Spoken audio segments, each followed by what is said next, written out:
नमस्कार, मैं हूं अवनींद्र आशुतोष। हमारे खास मेहमान कार्यक्रम में आपका बहुत बहुत स्वागत है। और सबसे अहम बात है कि युवाओं का देश है और सबसे ज़्यादा युवा हिंदुस्तान में है, लेकिन कई बार युवाओं में देखा गया है कि जोश के चक्कर में होश खो बैठते हैं।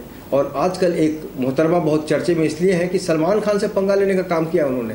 हमारे साथ खुद है राया लबीब, जो आसाम की रहने वाली है, मुंबई में काफ़ी समय से, नहीं कह सकते बहुत कम समय हुआ है, लेकिन ये कोशिश कर रही है कि अपना करियर बने। लैक्मे एक फिल्म बन रही है जो बहुत जल्द रिलीज़ होने वाली है, कंप्लीट हो गई है, लेकिन सलमान खान से पंगा इन्होंने साफ साफ ले लिया है। प्रियंका चोपड़ा जो है वो भी पाकिस्तानी कलाकारों का समर्थन करती नज़र आ रही हैं।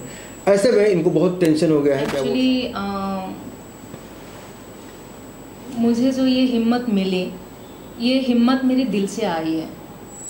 ये हिम्मत उन लोगों से आई है जो हिंदुस्तान के कलाकार है, जो सुबह से शाम तक ऑडिशन दे रहे हैं। एंड ऑफ द टाइम उनका कुछ नहीं होता है। आफ्टर डेथ वो लोग उसमें से कोई फर्स्ट एड होकर नशा करते हैं या तो कोई सुसाइड करते हैं। तो मुझे ये हिम्मत मुझे अंदर से आई है, दिल से आई है, जो मैं कुछ ऐसा करना चाहती हूँ, जो मैं ऐसा कुछ करूँ तो जिससे उन लोगों का भला हो जाए और उन कलाकार्स की भला हो जाए। लेकिन राया, कई बार तो हम सुनते हैं कि कलाकारों की कोई सीमा नहीं होती। पंछी, नदियाँ, पवन, लहरों के झोंके, कोई रास्ता, कोई सरहद ना इन्हें रोके। तो आप क्यों परेशान हो रही हैं? क्या परेशानी है आपकी? परेशानी मुझे इंडिया के कलाकार्स के लिए है, क्योंकि अगर आप एक पाकिस्तानी कलाकार के साथ दे रहे हैं, जो कलाकार पाकिस्तान पहुंचते ही बोला जे पाकिस्तान मेरे लिए पहले पाकिस्तान है। हिंदुस्तान के दिल छोटे होते हैं। मैं मान लेती हूँ एक बार के लिए जे पाकिस्तान हर देश अपने के लिए, हर देश सब अपना होता है, लेकिन वो जो उसके साथ साथ जो कह दिया जे हिंदुस्तान के दिल छोटे होते हैं।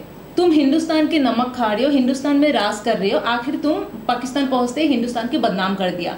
और ऐसा एक कलाकार की सलमान जी साथ दे रहे हैं। तो इसीलिए मेरा ये जो मेरा दुख है, ये जो मेरा हिम्मत है, मेरे दिल से आई है।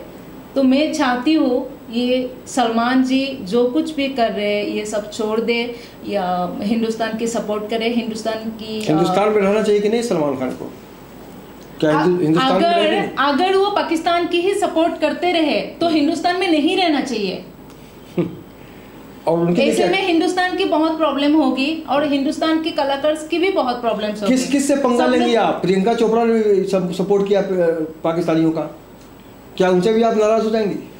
ऑब्वियसली नाराज हूँ, या हिंदुस्तान की मतलब ऑलमोस्ट लोग उनसे भी नाराज है, क्योंकि वो भी सपोर्ट किया। नहीं करना चाहिए, जो नहीं करना चाहिए था। एक्चुअली पूरी हिंदुस्तान मिलके उन लोगों को आसमान में बैठाया है, तो वो लोग पहले हिंदुस्तान के लिए करना चाहिए। बहुत सारे फासलों को ख़त्म कर देते हैं, लेकिन इनकी दोस्ती पता नहीं कैसे कर पाएंगी। सलमान खान, शाहरुख खान, करण जौहर और प्रियंका चोपड़ा, इनके खिलाफ बोलना, इसका नुकसान का भी आपने सोचा कि इसका साइड इफेक्ट भी पड़ सकता है?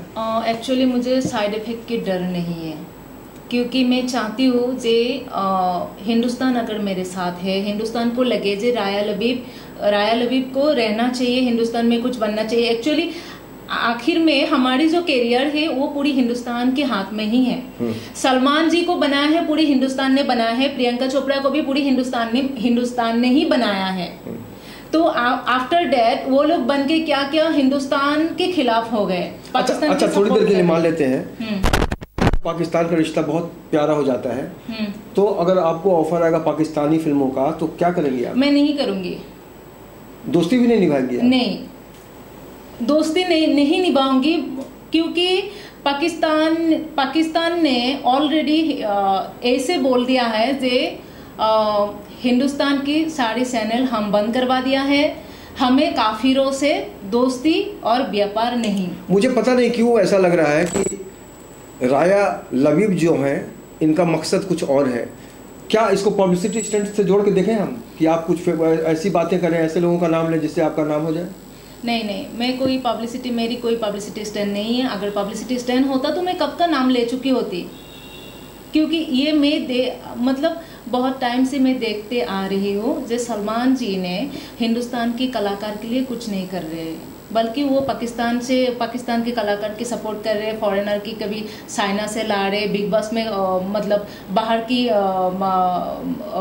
मतलब चाइना से, कभी फॉरेनर से बाहर से मतलब ला रहे हैं। तो अगर हिंदुस्तान में एक कलाकार तरफ रहे सुबह से शाम तक, आपको तकलीफ इस बात की है कि आपको वो अपनी पिक्चर में नहीं लेते, इसलिए आप ये सब कर रहे हैं? नहीं, अकेले मुझे नहीं, मैं नहीं चाहती जे मुझे अकेले लो, मैं चाहती हूँ जे मैं उन सब के लिए करना चाहिए जो काम के लिए तड़प रहे हैं, जो काम के लिए सुबह से शाम तक स्ट्रगल कर रहे हैं, जो काम से परेशान होके सुसाइड कर रहे हैं, जो काम से परेशान होके नशा कर रहे हैं, तो उन लोगों के लिए पहले करना चाहिए। तो इन चारों को क्या किया जाए? सलमान का, शाहरुख का, करण जौहर का, प्रियंका चोपड़ा का, आप क्या चाहते हैं? क्या किस तरह से इनको समझाएंगे आप? एक्चुअली सबसे पहली बात है जो सबसे पहले सलमान जी ने टू मच कर दिया, क्योंकि सलमान जी ने डायरेक्टली सपोर्ट किया है और हर बार डायरेक्टली मतलब सबको प्रमोट किया है, बाहर से बुला के बाहर की कलाकार की प्रमोट किया है। बाकी में प्रियंका चोपड़ा और करण जौहर सर एंड जो भी है उन लोगों ने हो सकता है कुछ बात बोला है पाकिस्तान के सपोर्ट में, तो जो उन लोगों को नहीं बोलना चाहिए था। मैं यही कहना चाहूँगी कि हमारी हिंदुस्तान में जितने फिल्म मेकर्स है वो लोग पहले हिंदुस्तान के लिए सोचे, हिंदुस्तान के कलाकार के लिए सोचे। लेकिन एक नेता की याद दिला देता हूँ, शायद इनको अच्छा लगेगा। राज ठाकरे ने कहा था कि सारे पाकिस्तानियों को देश छोड़ देना चाहिए। राज ठाकरे तो बहुत अच्छे लगेंगे आपको। राज जी ने जो कहा है मैं उनकी डिसीजन में सहमत हूँ, मैं उनके साथ हूँ। आसाम भी बहुत ही समृद्ध सांस्कृतिक मामलों को लेकर माना जाता है। कुछ आसामी भाषा में अगर हमारे दर्शकों को सुना है, क्योंकि आपसे बहुत सारे लोग कुछ अजीबोगरीब सोच रहे होंगे आपके बारे में कि आपने बहुत सारे लोगों से पंगा लिया है, लेकिन पंगा को हम ठंडा संगीत से कर सकते हैं। तो आसामीज में कुछ अगर दो लाइन हो जाए। मुर्का खोलो यहाँ ना ओ मुरजान को लिजा देहाजान को लिजा जौवन गले पाबोलोय जौवन गले पाबोलोय नाई। बहुत अच्छा गाया आपने। और चूंकि आप बॉलीवुड में अपने करियर को लेकर आगे बढ़ने की कोशिश कर रही, तो कुछ अपनी पसंदीदा जो पहली नजर में ऐसा जादू कर दिया, तेरा बिन बैठा है मेरा जिया, मैं हूँ यहाँ तुम हो वहाँ, मेरी बाहों में आ भी जा, तेरी अलाई तेरी अलाई। मुझे कई बार काफ़ी समय से मैं सोच रहा हूँ कि ये लड़की जो है जैसी भी है, बिपाशा की याद बहुत आ रही है, बिपाशा बसु की। आपको कभी बिपाशा कहा किसी ने? बिपाशा, हर लोग मुझे बिपाशा कहते हैं। बिपाशा मुझे भी बहुत पसंद है, बचपन से ही मुझे सब लोग बोलते हैं कि तुम बिपाशा जैसा। बिपाशा बहुत पसंद है। ऐसी बात नहीं है कि मैं बिपाशा जैसे दिखती हूँ तो मुझे बिपाशा पसंद है। बिपाशा ऐसे मुझे अच्छा लगता है क्योंकि बिपाशा उनका जो उसके कलर है वो हॉट कलर है, स्ट्रॉन्ग लगती है, तो मुझे बिपाशा बहुत पसंद है। और जाहिर तौर पर इस तरह की लड़कियां जब कोई पंगा लेने का काम करती हैं तो ये समझा जा सकता है कि वाकई इनके अंदर कहीं ना कहीं से एक उम्मीद है जो किसी से डर कर आगे बढ़ने की कोशिश नहीं करती। और यही कारण है कि आज हमने इनकी बातचीत आप तक पहुंचाने की कोशिश की। और आने वाले दिनों में भी अगर ये कोई पंगा और करेंगी तो भी हम बताएंगे आपको कि ये आगे क्या कर रही हैं। लेकिन फ़िलहाल हम शुभकामनाएं देंगे कि इनकी फिल्म लैक में और इनके जो आने वाले प्रोजेक्ट्स हैं वो बहुत ज़्यादा सफल हों।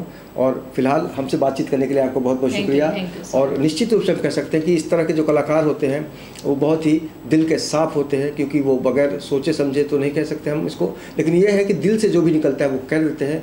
और उसी तरह के चरित्र का नाम है राया लबीब। आने वाले समय में भी हम युवा कलाकारों से आपको मिलवाते रहेंगे और ताकि ये कोशिश करेंगे कि युवाओं की सोच के साथ आप भी अपने आप को जोड़े रखें, क्योंकि हिंदुस्तान सबसे पहले युवा देश के तौर पे जाना जाता है। और इनकी पूरी बातचीत का जो निचोड़ है वो यही है कि पहले नेशन फिर रिलेशन।